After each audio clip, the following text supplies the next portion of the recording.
ఉత్తర కోస్తా పరిసర ప్రాంతాల్లో ఉపరితల ఆవర్తన కొనసాగుతుంది. రానున్న 24 గంటల్లో ఇది అల్పపీడనంగా మారే అవకాశం ఉంది. దీని ప్రభావంతో రాగల 24 గంటల్లో ఉత్తర కోస్తాలో మోస్తరు నుంచి భారీ వర్షాలు కురిసే అవకాశం ఉంది. ఇక దక్షిణ కోస్తాలో మోస్తారు వర్షాలు కురిసే అవకాశం ఉందని వాతావరణ శాఖ తెలిపింది. విశాఖపట్నం, విజయనగరం, శ్రీకాకుళం జిల్లాల్లో భారీ వర్షాలు కురిసే ఛాన్స్ ఉంది.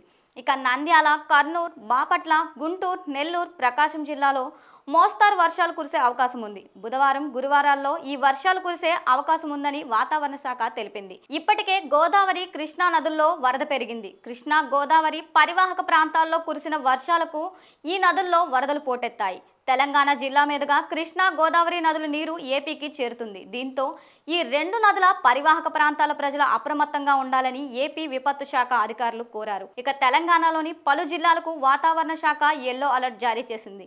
బంగాళాఖాతంలో ఏర్పడుతున్న అల్పపీడనం దక్షిణాది రాష్ట్రాలపై ప్రభావం చూపే అవకాశం ఉందని వాతావరణ శాఖ అధికారులు తెలిపారు. నల్గొండ, సూర్యాపేట, యాదాద్రి భువనగిరి, రంగారెడ్డి, మేడ్చల్, హైదరాబాద్, నిజామాబాద్, జగిత్యాల, కరీంనగర్, రాజన్న సిరిసిల్ల, భూపాలపల్లి, నిర్మల్, ఆసిఫాబాద్, పెద్దపల్లి, మూలుగు, ఆదిలాబాద్, హనుమకొండ, ఖమ్మం, వరంగల్, కొత్తగూడెం, మహబూబాబాద్, జనగాం జిల్లాల్లో వర్షాలు కురిసే అవకాశం ఉందని వాతావరణ శాఖ అధికారులు తెలిపారు.